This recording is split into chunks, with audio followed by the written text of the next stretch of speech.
Portuguese constitutional law, Article 13, 26, 23 and 36.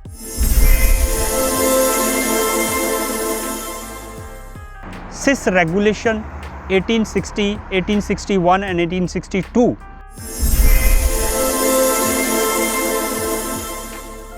European Court of Justice Regulation Fundamental Right Article 7, Article 27 या फिर Article 8 के तहत लगभग 700 पेजेस की रिसर्च जो आपकी पुर्तगाली सोसाइटी एंड कल्चर के साथ इंटीग्रेशंस को दर्शाते हैं, आपके वर्क और कंट्रीब्यूशन के परफॉर्मेंस को दिखाते हैं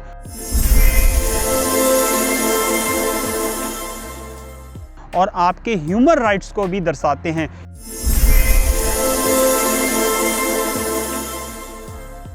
नमस्कार, सत श्री अकाल। D S Saini, director crown immigration and crown Portugal. जैसे आपको पता है कि क्राउन इमिग्रेशन की टीम देशों विदेशों में जाती है और बहुत ही बेहतरीन इन्फॉर्मेशन एकत्र करने की कोशिश करती है।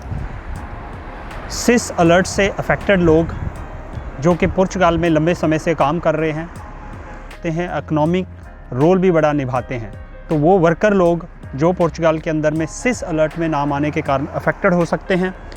दूसरे वो लोग जो अपनी फैमिली के साथ पुर्तगाल में रह रहे हैं और उनके बच्चे जो हैं स्कूल्स में स्टडी कर रहे हैं और अपनी फैमिलीज़ को वो परमानेंटली या टेम्परेरी पुर्तगाल के अंदर में शिफ्ट कर चुके हैं, रीलोकेट कर चुके हैं, इस सिस अलर्ट के कारण अफेक्टेड हो सकते हैं।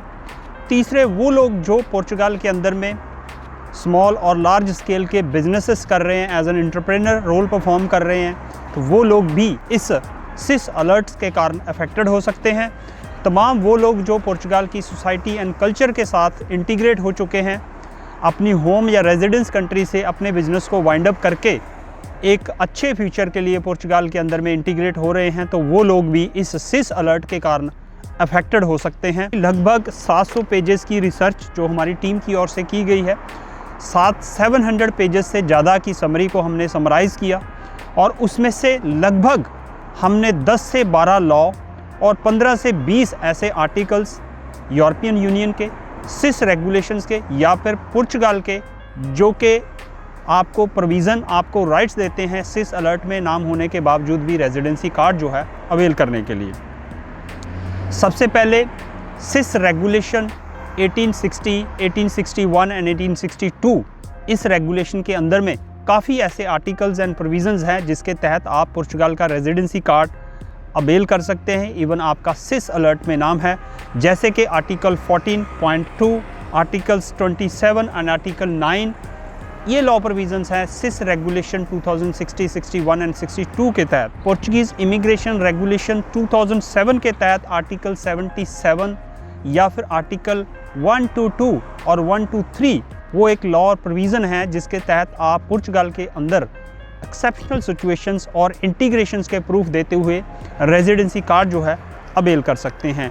इसके अलावा शेंगन बार कोड आर्टिकल 123 या फिर 25 या फिर आर्टिकल 5, इसके तहत आप पुर्तगाल का रेजिडेंसी कार्ड अवेल कर सकते हैं जो कि सिस अलर्ट में लोग अफेक्टेड है, सिस अलर्ट में जिनका नाम जो है आ चुका है। European court of justice regulation fundamental right article 7, article 27 या फिर आर्टिकल 8 के तहत भी आप पुर्तगाल का रेजिडेंसी कार्ड जो है, Portuguese constitutional law article 13, 26, 23 and 36 के तहत भी आप पुर्तगाल का रेजिडेंसी कार्ड जो है अवेल कर सकते हैं। इवन आपका सिस में, सिस अलर्ट के अंदर में नाम है। ये वो तमाम आर्टिकल्स हैं जो आपकी पुर्तगाली सोसाइटी एंड कल्चर के साथ इंटीग्रेशंस को दर्शाते हैं, आपके वर्क और कंट्रीब्यूशन के परफॉर्मेंस को दिखाते हैं और आपके ह्यूमन राइट्स को भी दर्शाते हैं। ये सारे वो लॉ हैं, अगर आप पुर्तगाल इमिग्रेशन के सामने इन लॉ का प्रदर्शन करते हैं, इन लॉ प्रोविजंस को डेमोस्ट्रेट करते हैं, दिखाते हैं, तो आपके पास राइट है पुर्तगाल का रेजिडेंसी कार्ड जो है एक्सेप्शनल सिचुएशन में अवेल करने का। या फिर पोर्चुगीज़ इमिग्रेशन अथॉरिटी की ओर से अगर आपका रेजिडेंसी कार्ड रिजेक्ट कर दिया जाता है तो इन लॉ का रेफरेंसेस आपका लॉयर, आपका एडवोकेट कोर्ट के ज़रिए अपील के थ्रू आपकी एप्लीकेशन को पॉजिटिव डायरेक्शन की ओर लेके जा सकता है।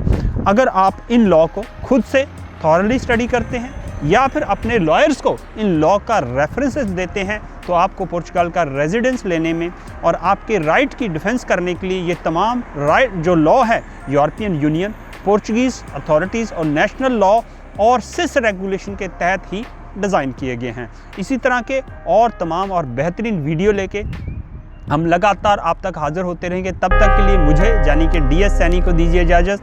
थैंक यू, धन्यवाद।